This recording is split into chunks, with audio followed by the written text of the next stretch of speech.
John, you're up what first. happens when you age. So Mike Pratt and I shared a joke a few days ago. It was that we could sell out this venue if we passed out fake IDs. And when the dust kind of settled on that, it felt really quaint. Like, remember fake IDs? Our kids won't have to worry about fake IDs. Our kids are going to have to worry about whether what they see and hear is even real. They're going to have to worry about who they can trust with all the data they're broadcasting as they smile into their phone or go for a workout. So of course there's too much data. This conversation is data. This conversation is data. My voice is biodata. This is biodata. So this is in the context taken together with genomic data. The cost of a full human genome is expected to be, in 2030, the cost is a penny. With this much data, there's not a shortage of data, there's a shortage of trust. Trust is the flywheel. We need to inject ethics and creativity into the personalization discussion. All right. Shannon, you're up. All right, folks, here's the hard truth. I think it's the fourth or the fifth immutable law of marketing. There's no such thing as too much data. There's no such thing as going too far in personalization. In fact, all of you, Scrooge McDuck-like, dive deep into that pool of data every single day.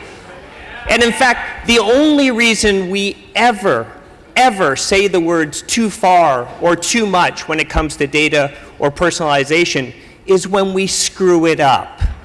Don't screw it up. Everybody wants it. It's like your great-grandmother at a wedding. Stick her in the corner, let people come by, get their pearl of wisdom, and 2 weeks later, you question whether she was there or not. That's great data and personalization. Unfortunately, many of you employ data and personalization like your drunk uncle. It's all good. You invite him until he stands up and says, I want to talk about the bride. All right. Didn't see that coming. John, what say you? So again, my voice is data. This is my voice print. So there's a company in Israel, Sound Health, that will use AI. They'll take my voice, they'll decode it. They'll tell me, is he depressed? Is he anxious? Is he likely to default on his loans? It's astonishingly accurate. My question to Shannon, at what point does consent and permission begin for that data? I think you said the right word there. It's astonishingly accurate. It works. There's something called the privacy paradox. We all know what it is. There's a survey out that said 86% of consumers want to interact with brands that know who they are and recognize their habits. Why would you not give the consumer what the consumer wants? All right. Now, the guy who said he had all your personal data for jockey underwear gets to ask the first question. All right. So my question is going to turn the conversation a little bit, I think. Who should own the data, the agency or the brand? Ooh. All right. Thank you. Hold on a second. Thank you, audience, for participating. You know what? If they say something you like, let them know it. And if they don't, heckle the crap out of them. All right? I want you guys involved. John, you're up. You can start the next fight. I would say that when it comes to my biodata, that I have a biodata bill of rights that gives me access to my data, lets me know when people are accessing or signaling or using my data, that it's my data. And this is the space for differentiation, the space for innovation with brands to be truly creative. The breakaway opportunity is in innovation in the personalization space. Shannon. I think the simple answer to that question is both. I think that people are willing to give over their data if the brand understands one word, two words, trust and transparency. If you do that, if you play by those rules, people will willingly give you information to make their lives better. I may be a little Hobbesian in my belief that people are short, nasty, and brutish, but at the end of the day, They want good customer service. I got to follow up. I will give you a follow-up, but you still got, you hold on, you guys get a question too, but why not? Last. Okay. What do you got? So let's say that a lot of these agencies come to us and they want our data so that they can do something with that data, right? They're going to enhance it, put a third-party append to it, whatever the case might be. When does it become intellectual property of that agency and not my data? Who wants to answer that one? John?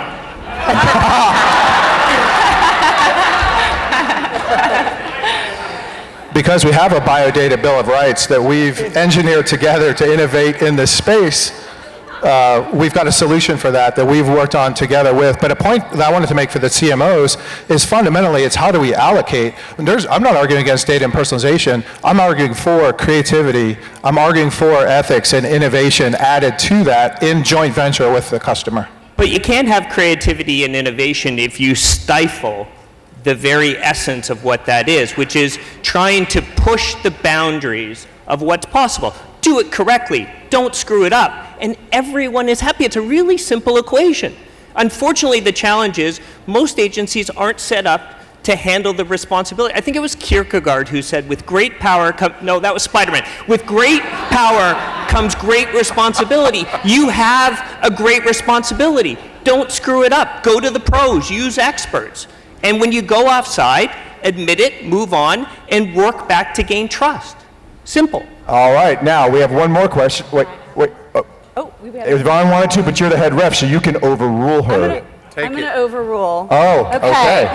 So the audience really wants to get you to know you guys better before they decide who they're going to give their final vote to. So how would you feel about us putting on the screens your social security number, your medical history, and drunk pictures of you from college? First of all, he quoted Soren Kierkegaard, so I don't know that he has any drunk pictures, okay? Well, So. I don't think we have the time to put it all up there, but I would ask as the consumer, one, to what benefit? Where has been the mutual engagement? If I put mine up, will you put yours It up? would help us get to know you better so we know who to vote for. But I would argue that that's not what I want as a consumer.